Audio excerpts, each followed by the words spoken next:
verse 9. In the first month of the second year after Israel had come out of the land of Egypt, the Lord spoke to Moses in the wilderness of Sinai. The Israelites are to observe the Passover at its appointed time. You are to observe it at the appointed time, at twilight on the 14th day of this month, in accordance with its statutes and ordinances. So Moses told the Israelites to observe the Passover, and they did so in the wilderness of Sinai, at twilight on the 14th day of the first month. The Israelites did everything just as the Lord had commanded Moses. But there were some men who were unclean due to a dead body, so they could not observe the Passover on that day. And they came before Moses and Aaron that same day, and said to Moses, "We are unclean because of a dead body. But why should we be excluded from presenting the Lord's offering with the other Israelites at the appointed time?" "Wait here until I find out what the Lord commands concerning you," Moses replied. Then the Lord said to Moses, "Tell the Israelites, when any one of you or your descendants is unclean because of a dead body, or is away on a journey, he may still observe the Passover to the Lord. Such people are to observe it at twilight on the 14th day of the second month. They are to eat the lamb, together with unleavened bread and bitter herbs. They may not leave any of it until morning, or break any of its bones. They must observe the Passover according to all its statutes. But if a man who is ceremonially clean and is not on a journey still fails to observe the Passover, he must be cut off from his people, because he did not present the Lord's offering at its appointed time. That man will bear the consequences of his sin. If a foreigner dwelling among you wants to observe the Passover to the Lord, he is to do so according to the Passover statute and its ordinances. You are to apply the same statute to both the foreigner and the native of the land. On the day that the tabernacle, the tent of the testimony, was set up, the cloud covered it, and appeared like fire above the tabernacle from evening until morning. It remained that way continually. The cloud would cover the tabernacle by day, and at night it would appear like fire. Whenever the cloud was lifted from above the tent, the Israelites would set out, and wherever the cloud settled, there the Israelites would camp. At the Lord's command, the Israelites set out, and at the Lord's command, they camped. As long as the cloud remained over the tabernacle, they remained encamped. Even when the cloud lingered over the tabernacle for many days, the Israelites kept the Lord's charge and did not set out. Sometimes the cloud remained over the tabernacle for only a few days, and they would camp at the Lord's command and set out at the Lord's command. Sometimes the cloud remained only from evening until morning, and when it lifted in the morning, they would set out. Whether it was by day or by night, when the cloud was taken up, they would set out. Whether the cloud lingered for 2 days, a month, or longer, the Israelites camped and did not set out as long as the cloud remained over the tabernacle. But when it was lifted, they would set out. They camped at the Lord's command, and they set out at the Lord's command. They carried out the Lord's charge according to his command through Moses. Numbers 10. Then the Lord said to Moses, "Make 2 trumpets of hammered silver to be used for calling the congregation and for having the camps set out. When both are sounded, the whole congregation is to assemble before you at the entrance to the tent of meeting. But if only one is sounded, then the leaders, the heads of the clans of Israel, are to gather before you. When you sound short blasts, the camps that lie on the east side are to set out. When you sound the short blasts a second time, the camps that lie on the south side are to set out. The blasts are to signal them to set out. To convene the assembly, you are to sound long blasts, not short ones. The sons of Aaron, the priests, are to sound the trumpets. This shall be a permanent statute for you and the generations to come. When you enter into battle in your land against an adversary who attacks you, sound short blasts on the trumpets, and you will be remembered before the Lord your God, and saved from your enemies. And on your joyous occasions, your appointed feasts, and the beginning of each month, you are to blow the trumpets over your burnt offerings and fellowship offerings, to serve as a reminder for you before your God. I am the Lord your God." On the 20th day of the second month of the second year, the cloud was lifted from above the tabernacle of the testimony, and the Israelites set out from the wilderness of Sinai, traveling from place to place until the cloud settled in the wilderness of Paran. They set out this first time according to the Lord's command through Moses. First, the divisions of the camp of Judah set out under their standard, with Nahshon son of Amminadab in command. Nethanel son of Zuar was over the division of the tribe of Issachar, and Eliab son of Helon was over the division of the tribe of Zebulun. Then the tabernacle was taken down, and the Gershonites and the Merarites set out, transporting it. Then the divisions of the camp of Reuben set out under their standard, with Elizur son of Shedeur in command. Shelumiel son of Zurishaddai was over the division of the tribe of Simeon, and Eliasaph son of Duel was over the division of the tribe of Gad. Then the Kohathites set out, transporting the holy objects. The tabernacle was to be set up before their arrival. Next, the divisions of the camp of Ephraim set out under their standard, with Elishama son of Ammihud in command.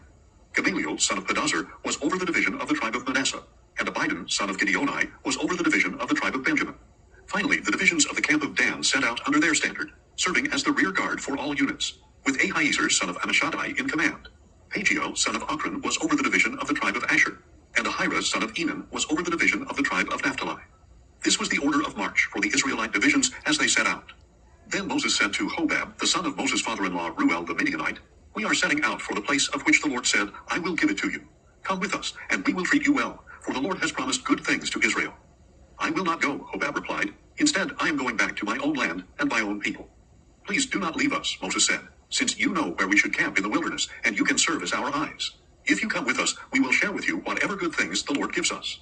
So they set out on a 3-day journey from the mountain of the Lord, with the ark of the covenant of the Lord traveling ahead of them for those 3 days, to seek a resting place for them.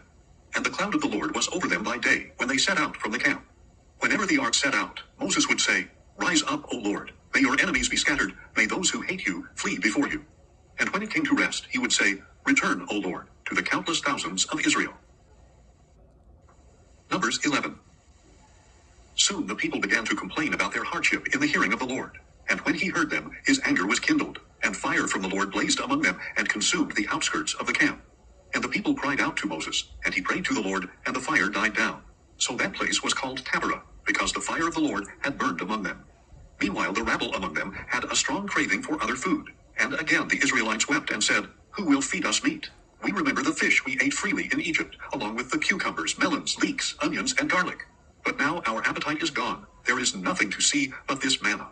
Now the manna resembled coriander seed, and its appearance was like that of gum resin. The people walked around and gathered it, ground it on a hand mill or crushed it in a mortar, then boiled it in a cooking pot or shaped it into cakes. It tasted like pastry baked with fine oil. When the dew fell on the camp at night, the manna would fall with it. Then Moses heard the people of family after family weeping at the entrances to their tents. And the anger of the Lord was kindled greatly, and Moses was also displeased. So Moses asked the Lord, Why have you brought this trouble on your servant? Why have I not found favor in your sight, that you have laid upon me the burden of all these people? Did I conceive all these people? Did I give them birth so that you should tell me, Carry them in your bosom as a nurse carries an infant to the land that you swore to give their fathers? Where can I get meat for all these people? For they keep crying out to me, Give us meat to eat. I cannot carry all these people by myself. It is too burdensome for me. If this is how you are going to treat me, please kill me right now, if I have found favor in your eyes, and let me not see my own wretchedness. Then the Lord said to Moses, Bring me 70 of the elders of Israel, known to you as leaders and officers of the people. Bring them to the tent of meeting, and have them stand there with you. And I will come down and speak with you there. And I will take some of the spirit that is on you, and put that spirit on them. They will help you bear the burden of the people, so that you do not have to bear it by yourself. And say to the people, Consecrate yourselves for tomorrow, and you will eat meat. Because you have cried out in the hearing of the Lord, saying, Who will feed us meat? For we were better off in Egypt. Therefore the Lord will give you meat, and you will eat. You will eat it not for 1 or 2 days, nor for 5 or 10 or 20 days, but for a whole month, until it comes out of your nostrils and makes you nauseous, because you have rejected the Lord who is among you, and have cried out before him, saying, Why did we ever leave Egypt? But Moses replied, Here I am among 600,000 men on foot. Yet you say, I will give them meat, and they will eat for a month. If all our flocks and herds were slaughtered for them, would they have enough? Or if all the fish in the sea were caught for them, would they have enough? The Lord answered Moses, Is the Lord's arm too short? Now you will see whether or not my word will come to pass. So Moses went out and relayed to the people the words of the Lord. And he gathered 70 of the elders of the people and had them stand around the tent. Then the Lord came down in the cloud and spoke to him. And he took some of the spirit that was on Moses and placed that spirit on the 70 elders. As the spirit rested on them, they prophesied, but they never did so again. 2 men, however, had remained in the camp, one named Eldad and the other Medad, and the spirit rested on them. They were among those listed, but they had not gone out to the tent, and they prophesied in the camp. A young man ran and reported to Moses, Eldad and Medad are prophesying in the camp. Joshua son of Nun, the attendant to Moses since youth, spoke up and said, Moses, my Lord, stop them. But Moses replied, Are you jealous on my account? I wish that all the Lord's people were prophets, and that the Lord would place his spirit on them. Then Moses returned to the camp along with the elders of Israel. Now a wind sent by the Lord came up, drove in quail from the sea, and brought them near the camp, about 2 cubits above the surface of the ground, for a day's journey in every direction around the camp. All that day and night, and all the next day, the people stayed up gathering the quail. No one gathered less than 10 homers, and they spread them out all around the camp.